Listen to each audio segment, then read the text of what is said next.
Party కోసం కష్టపడి పనిచేసిన వారికి తగిన గుర్తింపు లభిస్తుందని, పైరవీలతో పదవులు రావని, అర్హతలు ఉన్న వారికే పదవులు వస్తాయని భూపాలపల్లి ఎమ్మెల్యే గండ్ర సత్యనారాయణరావు అన్నారు.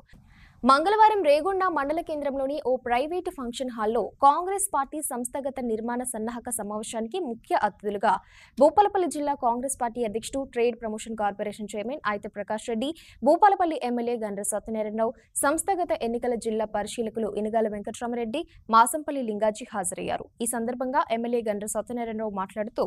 క్షేత్రస్థాయి నుండి పార్టీ నిర్మాణంలో సామాజిక న్యాయం పాటించడం ద్వారా ఇతర రాష్ట్రాలకు ఆదర్శంగా నిలుద్దామని కాంగ్రెస్ రాష్ట్ర వ్యవహారాల ఇన్ఛార్జి మీనాక్షి నటరాజన్ అన్నారని ఈ సందర్భంగా ఎమ్మెల్యే గుర్తు చేశారు. సామాజిక న్యాయం, రాజ్యాంగ పరిరక్షణే కాంగ్రెస్ సిద్ధాంతమని ఈ సందర్భంగా తెలిపారు. 16వ తారీఖు సాయంత్రం వరకు గ్రామ కమిటీ సమావేశాలు నిర్వహించి 100 మందికి తగ్గకుండా మన సభ్యత్వంలో ఉన్నటువంటి సగం మందినైనా ఆ యొక్క గ్రామ కమిటీ సమావేశాలు నిర్వహించి ఆ నిర్వహణలో ఒక రోజు పోతే ఇంకో రోజు లేకుండా ప్రజలు మెచ్చే వ్యక్తిని, ప్రజలు కోరుకునే వ్యక్తిని, కార్యకర్తలు కోరుకునే వ్యక్తిని గ్రామ శాఖ అధ్యక్షునిగా ఎంపిక చేసి ఆ గ్రామ శాఖ అధ్యక్షుడు నాకు చెప్పకుండా ఈ ఊరికి ఎందుకు వచ్చినావు, ఇది నా పట్టా అని అహంకారం ఉన్న వ్యక్తిని కాకుండా అందరినీ సమన్వయం చేసుకునేటువంటి వ్యక్తిని ఈ రోజు నేనుంటేనే ఆ ఊరికి రావాలని బాగా ఈవోయిజం ఉన్నటువంటి వ్యక్తులను పక్కకు పెట్టి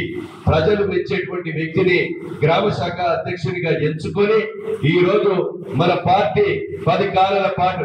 ఈ రోజు రేపు మనందరం ఇక్కడ కూర్చున్నట్టు వాళ్ళందరం కూడా రేపు ఈ 37 గ్రామాలకు సర్పంచులు, 37 గ్రామాలకు ఉప సర్పంచులు, అదేవిధంగా 8 మంది సభ్యులు, 12 మంది సభ్యుల దాకా వార్డు సభ్యులు, జడ్పీటీసీలు, ఎంపీపీలు, సింగిల్ విండో చైర్మన్లు, డైరెక్టర్లుగా కావడానికి సన్నద్ధం కావాలంటే గ్రామ కమిటీలు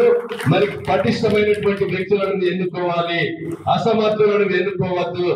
దయచేసి దాన్ని గుర్తించుకోవాల్సిందిగా మీకు ఈ సందర్భంగా తెలియజేస్తున్నా.